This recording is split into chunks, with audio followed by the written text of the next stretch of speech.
السلام عليكم ورحمة الله وبركاته. النهاردة هصور لكم فيديو جديد ويعني تجربة جديدة بالنسبة لي، وهو ان انا موجود في سوق العبور، علشان بصراحة يعني انا بعشق المانجا جدا جدا.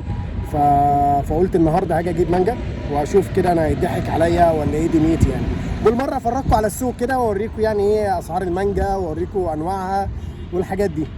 يلا بينا مع بعض. السلام عليكم ورحمة الله وبركاته. اللهم صل على سيدنا محمد وعلى آل سيدنا محمد. اللهم اغفر لوالدي وارحمه يا رب واجمعني بيه في الجنة. النهارده بصور لكم فيديو جديد وانا في سوق العبور، ودي أول مرة ليا إن أنا أجي سوق العبور بصراحة، فأشوف تجربتي فيها إيه. وبصراحة أنا كنت جاي علشان أجيب مانجا، ودي أكتر مانجا أنا بعشقها، يعني أكتر فاكهة أنا بعشقها، فقلت أجرب أشوف هيضحك عليها ولا لأ. يلا بينا. عايز أقول لكم يعني انا بصراحه انا زي ما قلت لكم انا اول مره اجي هنا، وبصراحه المكان بالنسبه لي يعني غريب شويه، وان هو ما شاء الله يعني مليان فاكهه من كل خيرات الله. هتلاقوا كل انواع اللي انتم تتخيلوها يعني هنا هتلاقي في الكنتالوب، في المانجا، في مش عارف اقول لكم ايه، هو تقريبا في انواع غريبه انا والله اول مره اشوفها يعني. بس ادينا هنشوف مع بعضينا يعني، بس يا رب ما يضحك عليا.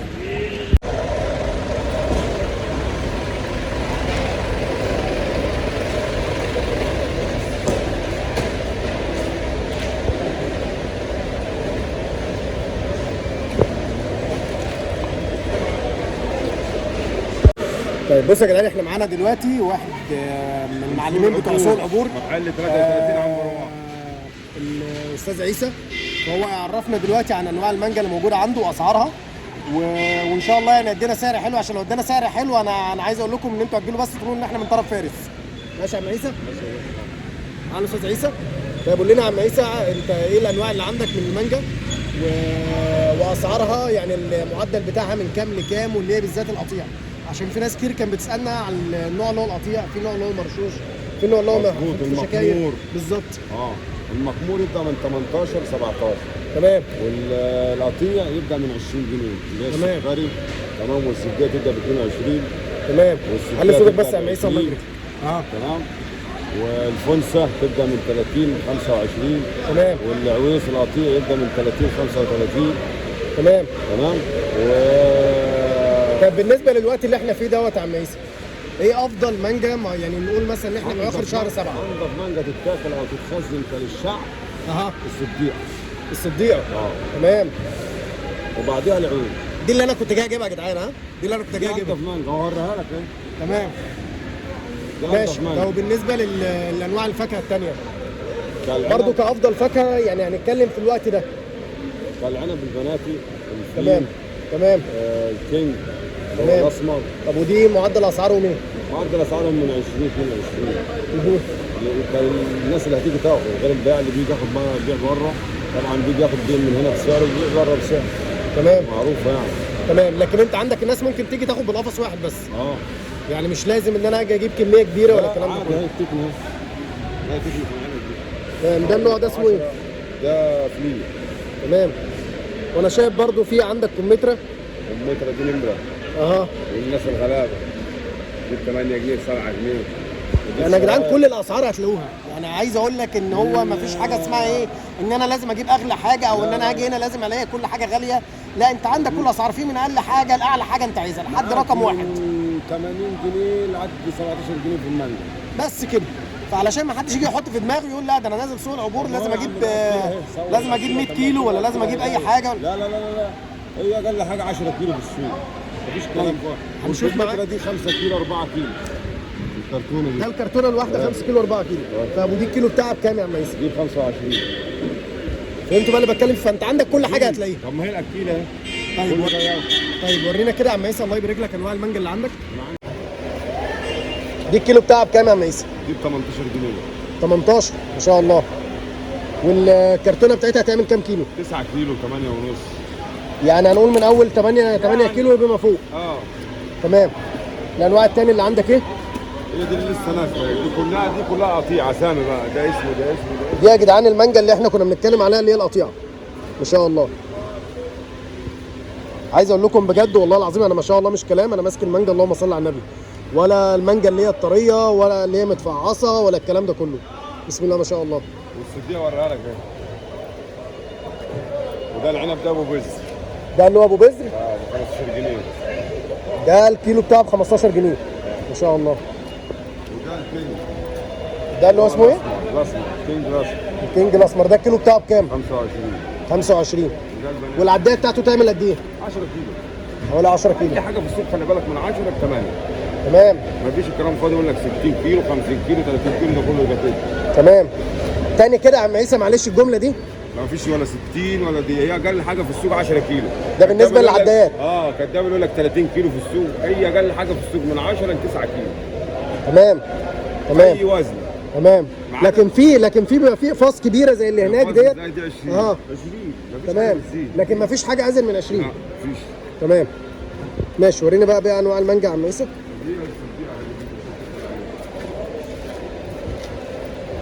دي الصديقه دي الصديقه عشان تعرفها برضه. ما شاء الله ما شاء الله. ربنا يبارك لنا كله.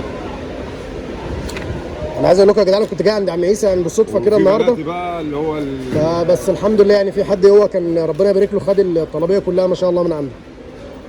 ورينا العنب. الفنسة دي. دي اللي هي الفونس. اه بسم الله ما شاء الله. بسم الله ما شاء الله. وده العويسه.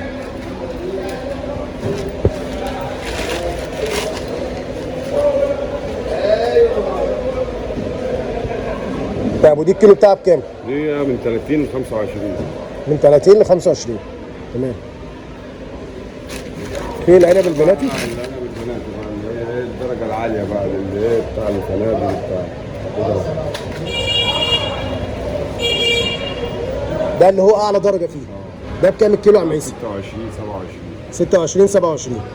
يعني نقول من 25 ل 28 مثلا. تمام.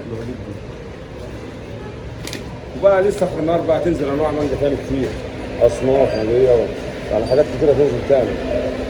ما شاء الله ما شاء الله. طب والمانجا الصديقه دي هتجيبها تاني امتى يا عم عيسى؟ والله ممكن دلوقتي ممكن بعد ساعه عشان ما تبقاش كداب على حسب العجل اللي بيخش. اها. يعني ممكن بعد ساعه بعد نص ممكن بعد ساعه يعني على حسب تسهيل ربنا. انت وموجود واقف كانت عربيه المانجا بتنزل. ما شاء الله لسه نازل. ما شاء الله ما شاء الله. وانت في اي وقت يا عم تعالى في اي وقت تعالى اللي انت عاوزه خده. على اخر طيب. اسعار يعني. بص يا عم عيسى يعني انا عايز اقول لك انا مش هقول لك كميه الناس اللي هتشوف الفيديو ده، فانا مش هوصيك ان اي حد هيجي لك يقول لك انا من طرف فارس، يقول لك بس انا من طرف فارس جاي لك من على اليوتيوب، انا مش هوصيك عشان انا اي مكان بروحه بوصي الناس كلها كده. فانا مش هوصيك. الله يبارك لك. الحاجه اللي تطلع لهم رقم واحد زي حتى الفنادق بالظبط. انت جيت على غفله. الله يبارك لك يا عم عيسى. كله واحد. والله يا جدعان مش كلام. انا على فكره انا اول مره اجي له. انا ما اعرفش عم عيسى ولا قبل أنا كده. أعرفكش انا برضه بقول لك قبل انا كده والله ما يعني. اعرفكش قبل كده. انا اول مره اساسا اجي سوق العبور. بس انا عشان يعني ناس كتير كانت بتتكلم عنه وانا بصراحه كان نفسي ان انا اجي واشوفه. فبصراحه انا شفت يعني الحاجه عنده على الطبيعه ما شاء الله. ربنا ييسر له الخير يا رب. اول كرتونه زي لا والله العظيم ما شاء الله بجد. ما شاء الله بجد. مش ما حدش يساعدك حاجه غصب عنه ولا حاجه غش. ما شاء الله يا عم عيسى. خلاص على خير باذن الله. يا باشا وانت تشرف في اي وقت ونيجي حبيبي يا عم طبعا عيسى. برضه فوق دماغنا من حبيبي يا فوق. عم عيسى الله يسترك. تسلم يا عم فهد. السلام عليكم. السلام عليكم. بصوا يا جدعان يعني انا عايز اقول لكم ما شاء الله هو في اماكن كتير هنا عندهم انواع كتير. بس النصيحه اللي هقدر اقولها لكم انه ما حدش يجي اللي هو يعني من اول بياع على طول ياخد. لا دور وشوف عند كذا حد وشوف الاسعار عند كذا حد. ما تاخدش من عند واحد وبس. ما تاخدش الكلمه من واحد وبس. لا حاول دور بنفسك علشان تعرف الانواع وتعرف ان انت تختار صح. تمام. برضه هوري لكم ناس تاني علشان تبقوا انتوا برضه شفتوا كذا حد وتقدروا ان انتوا لما تيجوا تبقى عندكم خلفيه عن الاسعار وعندكم خلفيه عن الانواع وعندكم خلفيه عن زي ما بنقول كده الدرجه بتاعت الفاكهه يعني. بس انا بالنسبه لي ده اول واحد ان انا كنت اشوف اللي هو عم عيسى. ففي انواع تاني برضه هنشوفها زي هنا كده. انا بصراحه انا مش هكدب عليكم انا مش خبير في المانجا. انا يعني الكلمه اللي انا حفظتها كده كلمه قطيع ذاكرتها قبل ما اجي فعرفت ان دي انضف حاجه يعني اللي هي القطيع دي اللي هي استوت على الشجره نفسها يعني. ما اتاخدتش وهي خضراء بعد كده ترش عليها مبيد ولا ان هي اتحطت في الشكارب بتاعت اسمنت عشان تستوي. لا زي ما هي قطيع. بصوا يا جدعان انا جيت عند مكان تاني عند الاستاذ عمر. هو عمر معلش يعني هو مكسوف شويه ان هو يطلع معانا عشان هو مش متعود يطلع يعني في فيديوهات او كده. فهو عمر ما شاء الله يعني عندهم مانجا بس، فهو يكلمنا على الانواع اللي عنده، ونفس الكلام برضه يقول لنا على الاسعار ويقول لنا الدرجات بتاعتها وكل حاجه. طيب قول لنا يا عمر ايه الانواع اللي موجوده عندك دلوقتي؟ طيب بما اننا في الصديه يا عمر، عايزك تورينا بس الصديه كده، تمسك حته كده وتوريها لنا وتكلمنا عنها. ماشي، دي السعر بتاعها من كام لكام؟ 23 من 20 يا عم، ده 23 من 20 ل 23. ماشي يا جدعان، عشان كده زي ما قلت لكم ان احنا يعني هفرجكم على كذا بياع والاسعار برضو بتختلف، وهم برضو هيقول لكم يعني مكانه ايه واسم المكان بتاعه ايه، عشان برضو لما تيجوا تبقوا عارفين انتوا جايين تسالوا عند مين.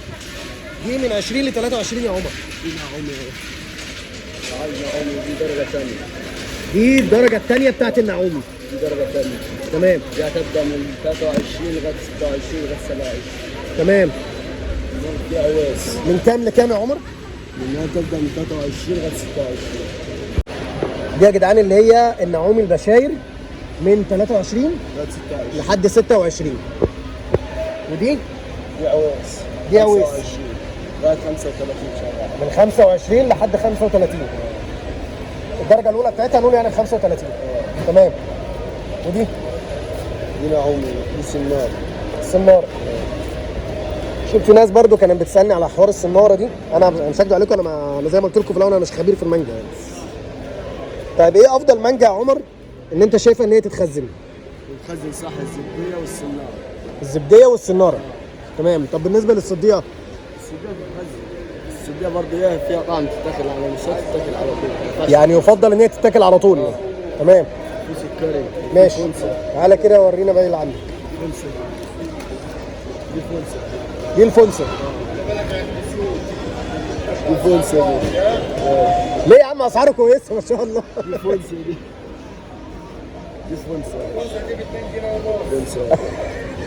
لا ده انا كده ممكن اجيب منه 3 4 صناديق دلوقتي.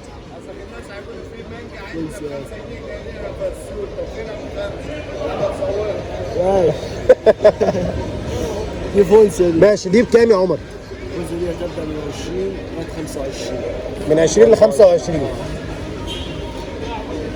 بس يا جدعان انا مش هكدب عليكم، انا ما جبتش الفلسة قبل كده. الفلسة دي لسه بشاير. أها. لسه معادها لسه برضه فلسة، دي بشاير. ما شاء الله. ما شاء الله انا حلو. طيب ايه افضل مانجا يا عمر؟ يعني احنا بنتكلم دلوقتي ان احنا في اخر شهر 7، ايه افضل مانجا اللي انت شايفها ان الناس تشتريها اليومين دول؟ السكري والعواس. السكري والعويس. تمام. في سكري اهو. منجاية يعني. وده بكام السكري؟ السكري من 17 لغايه 25 شغال. طيب اهم بقى حاجه يا عمر عايزين نسال عليها، عشان احنا كان في ناس كتير يعني، انا بصراحه انا كواحد منهم يعني، في مره كنت اجي اجيب مثلا كرتونه الاقي الصف الاول حاجه والصف اللي تحت حاجه. ليه؟ ما في عملاء بتاع الكلام بتخلي تحت اخضر. اه. مش كل العميل بتتعامل معاه. تعال بص على الشغل ده. تعال.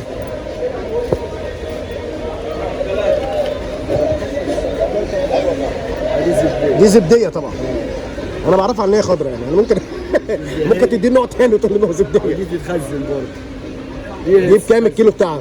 دي حبايه الكيلو بتاعها 18 جنيه. 18. من كام لكام؟ 18 لغايه 22. من 18 لحد 22 ما شاء الله. طيب والعدايه بتاعتها تبقى فيها من كام لكام يعني؟ كام كيلو؟ من 10 لغايه 11 كيلو. من 10 ل 11 كيلو. اما الناس اللي بتقعد تتكلم يا عمر اللي هو فيه مش عارف صناديق 60 كيلو حاجات كده ارقام غريبه يعني. الصعيدي. ليه انهي؟ الصعيدي اللي هو الاقفاص اللي هي الكبيره قوي دي. اها. اللي هي قصدك الحاجه اللي هي بتيجي من الصعيد؟ هي دي اللي بتبقى فيها اوزان تقيله قوي يعني. ايوه بتاعت بوكس. اها. ماشي. في عندك انواع ايه تاني؟ في فهم. على بص السناره. انت وريتنا السناره في الاول. ايوه ماشي، دي السناره درجه اولى. اها. دي درجه ثانيه دي السناره. دي الدرجه الثانيه بتاعتها. السعر بتاعها من كام لكام؟ السعر بتاعها من 14 جنيه لغايه 18. من 14 ل 18. اللهم صل على النبي. اللهم صل على النبي. دي ايه يا عمر؟ دي نعومي وده فهد. دي فهد؟ انا بصراحه اول مره اسمع الفهد. الفجر. انا سمعتها الفهد. دي بكام الكيلو؟ بس دي مش شبه الزبديه يا عمر. ايه شبه دي. اما انا هفرق ما بينها ازاي يعني؟ ايه فرق ما بينها ازاي؟ فرق من الطعم. اها. دي بكام الكيلو بتاعها؟ ده الكيلو بتاعها ب 17 جنيه. من كام لكام يعني؟ يعني 17 لغايه 16 18. يعني من 16 ل 18 19. ده اللي هو معدل السعر بتاعها. وبرده القفص بتاعها بيكون من 9 ل 11 كيلو كده. ايوه لا مش من 9، من 10 ل 11. من 10 ل 11. تمام. طب ورينا بقى انواع النعوم. انت بتقول لنا النعوم اللي ورا دول دي اللي انت بتقول عليها لسه جايه. دي لسه نازله على طول عليها. طب ودي درجه كام؟ دي درجه اولى. ما شاء الله. لسه الحبايه عامله. اللهم صل على النبي، اللهم صل على النبي، بسم الله ما شاء الله. ودي تنفع برضه يا عمر كتخزين ولا؟ دي بكام الكيلو بتاعها؟ الكيلو بتاعها من 25 لغايه 26 27. من 25 ل 27. وعشان خاطرك انت مشغلين عامل 23. اللهم صل على النبي. سمعتوا يا جدعان؟ تاني كده يا عمر؟ اي حد من طرفك يا عم رايح معاك. يا عم اللهم صل على النبي، ربنا ييسر لك الخير يا رب. ساعات الحبس. لا الله ييسر لك الخير. بص يا عمر، يعني اي حد هيجي لك يقول لك ان انا من طرف قناه ابو الفرس، انا مش هوصيك، لازم تعمل معاه واجب. تمام؟ يعني علشان بص يعني الناس دي فعلا بتثق في الكلام اللي انا بقوله لها. فانا عايز اقول لكم ده تاني واحد اهو اللي انا عديت عليه عمر. قول لهم يا عمر طيب اسم المكان بتاعك. محل 36 عنبر واحد. ما شاء الله الحاجه عنده فعلا كويسه جدا واسعارها ما شاء الله حلوه جدا. زي ما اتفقنا ان انت هتلاقي هنا كل حاجه من درجه قليله لدرجه عاليه، كل واحد على حسب احتياجاته. يعني انا مش لازم ان انا اكون ببيع درجه اولى بس، علشان في ناس تبقى ايه لا معلش عايزه حاجه اسعار حنينه شويه، ماشي موجوده. في ناس عايزه حاجه ما تخزنش، في ناس عايزه حاجه يا دوبك هو يا دوبك انا اخدها اعملها عصير على طول، ماشي خد درجه ثالثه، ماشي خد درجه رابعه، فبتفرق برده في الاسعار. ماشي يا عمر، بسم الله طلعت معاك، ربنا ييسر لك الخير يا رب حبيبي يا عمر. بصوا يا جدعان، هو مش عارف انا حاسس ان الناس هنا ممكن اللي هي مقلقه شويه من حته لما حد بيجي يصور او كده، علشان كان في ناس سمعت او ناس كانت بتلاقي ان في ناس بتضرب اسعار غريبه مش معروفه، وفي ناس كانت تيجي تقول لك مش عارف الكيلو ب5 جنيه والكيلو مش عارف ب6 جنيه. بصراحه هو اسعار غير منطقيه، يعني دي اسعار غير منطقيه ان انت تلاقيها في السوق، وده مش طبيعي يعني. فعلشان كده لما تيجي انت لا زي ما اتفقنا ان انت هتدور في كذا مكان واسال عند كذا حد عشان تعرف الفروقات ما بين كل واحد وواحد، وتعرف فرق الاسعار ايه، وتعرف ان انت لما تشتري حاجه تشتريها درجه كام. تمام؟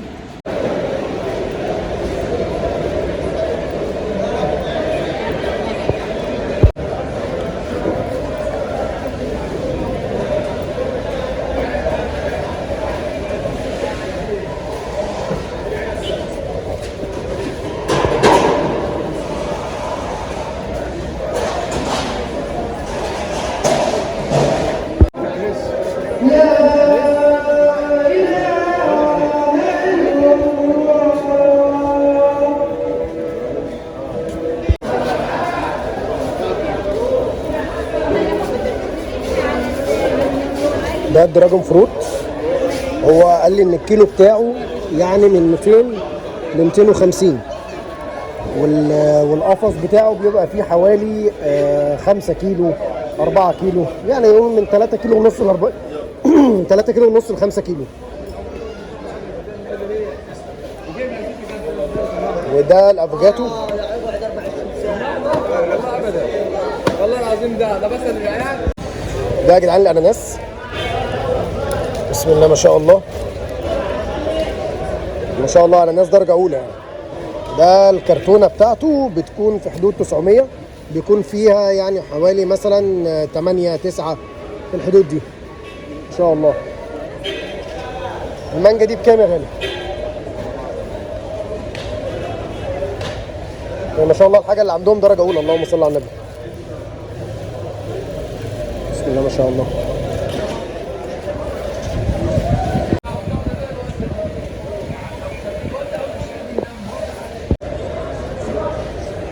هنا انتوا في السوق هتلاقوا ما شاء الله كل حاجه. طبعا كل حاجه على حسب اوانها، يعني ممكن تبقى قبل اوانها مثلا باسبوع، اللي هي بتبقى حاجه مثلا ناشفه كده واللي هي نظام تتخزن مثلا عندك كام يوم. بس ما شاء الله يعني كل درجات الفاكهه هتلاقوها هنا، يعني كل انواع الفاكهه اللي موجوده يعني على حسب الموسم بتاعها ما شاء الله تلاقوها موجوده هنا. انا من الناس اللي بتحب التين جدا بصراحه، يعني بس مش لدرجه اجيب قفص، يعني لو جبت قفص ده انا هيطلع لي كرش في ثانيه ان شاء الله. برضو من الحاجات اللي لقيتها هنا كتير الكنتالوب. هو هنا موجود قوي، يعني اللي هو ايه، المانجا، الكنتالوب، العنب، الكمثرى، طبعا العنب بانواعه، المانجا ما شاء الله انواع كتير، وفروقات بقى في الاسعار. يعني زي ما قلت لكم افضل اقول لكم اللي هو ما تروحوش عند واحد بس وتقعد اللي هو ايه لا ده هو ده اللي انا هشتري منه، لا دور عند كذا حد واعرف الاسعار من كذا حد. وبرده في التفاح برده بانواعه، التين، حاجات. يعني انا طبعا في الجنب ده انا تبع اللي هو الايه الفاكهه دلوقتي، بس انا هنا في الجنب بتاع الفاكهه بس.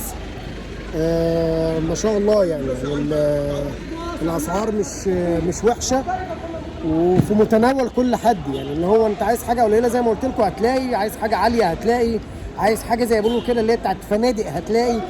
فكل حاجه يعني انتوا عايزينها ان شاء الله هتلاقوها يعني. وده اللي هو التين الشوكي. بس وفي برضو برقوق الكريز. انت بكام الكريز ده يا حاج؟ 70 ما شاء الله. والكريز هنا برضو حلو جدا ما شاء الله ودرجه نظيفه يعني. والبرقوق بكام يا عمي؟ 45 ما شاء الله. ده البرقوق ب 45 ما شاء الله، يعني لوحدها نظيفه يعني. فكل حاجه هتلاقوها يعني بكل الدرجات بتاعتها. اللي عايز حاجه زي ما قلت لكم، عايز حاجه باسعار قليله هيلاقي، اللي عايز حاجه اسعار عاليه اللي هي طبعا عاليه دي مش ان هو بيدور على حاجه السعر العالي، على حسب الدرجه بتاعتها. يعني كل حاجه على حسب الدرجه بتاعتها ما شاء الله. بسم الله ما شاء الله. يعني انا المانجا بالنسبه لي يعني دي حياتي بصراحه. عند المانجا واضعف، يعني انا ممكن اتحط قفص قدامي انا ممكن في خلال كام يوم اخلصه عادي يعني ما شاء الله. بصوا يا جدعان، يعني انا بعد طبعا ما دورت كتير فاخر حاجه وصلت لها ان انا هجيب فص عويسي. هي ما شاء الله حلوه ما شاء الله. لا المانجا بتاعتها ما شاء الله نظيفه جدا. هتعمل محمود عايز اقول لكم يعني، بص يا محمود، اي حد هيجي لك من عند قناتي، انا قناتي اسمها ابو الفرس، اي حد هيجي لي يقول لك انا جاي لك من طرف قناه ابو الفرس عايزك تظبط معاه الواجب قوي. تمام. ماشي يا محمود. بيجي من ساعتك يا باشا نشيله فوق دماغنا. حبيبي. اسعار 100 100 وحاجه فاخر من الاخر بصراحه. حبيبي قول لهم طيب انت مكانك فين؟ انا في عنبر 3 محل 83 عند الحاج خالد محمد موجود العمده. هتيجي تسالوا عند محمود هو يظبط معاكم الواجب. المانجا كلها وجميع الانفس في المانجا تلاقيها في المكان ده باقل الاسعار. الله ييسر لك الخير يا حبيبي. الله يخليك يا عم. الله يبارك لك. السلام عليكم. السلام عليكم. بص هنا محمود بيوزن لنا الحاجه عشان برضو تبقوا عارفين الحاجه بتتوزن لكم ازاي. هو بيحطها لكم على الميزان. انت الميزان عندك فين؟ الحاجه عندك بتطلع عندك بالظبط، يعني الميزان لما بيطلع عندك بالظبط. تسلم ايدك يا محمود. الله يبارك. انا ماشي مع صندوق المانجا بتاعي المتواضع. يعني ايه، خلينا لما نروح بقى نبقى نشوف المانجا مع بعض. السلام عليكم. وكده جبنا قفص المانجا اللي كان نفسنا فيه. تعالوا نبص عليه. بسم الله الرحمن الرحيم. بسم الله بسم الله. دي مانجا والله ريحتها تجنن. بصوا يعني احنا اهو، انا والله مسكتها عادي من على الوش. بسم الله الرحمن الرحيم.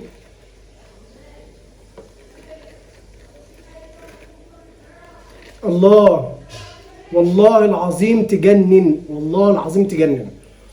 ما تنسوش، عايز رايكم في الكومنتات وتحطوا لي يعني في الكومنتات كده ايه رايكم في الفيديو، ايه رايكم في الاسعار وهتروحوا امتى، واللي راح برضو يقول لي راح اشترى من عند مين وكانت الاسعار ايه. ماشي، يلا سلام عليكم، مع السلامه.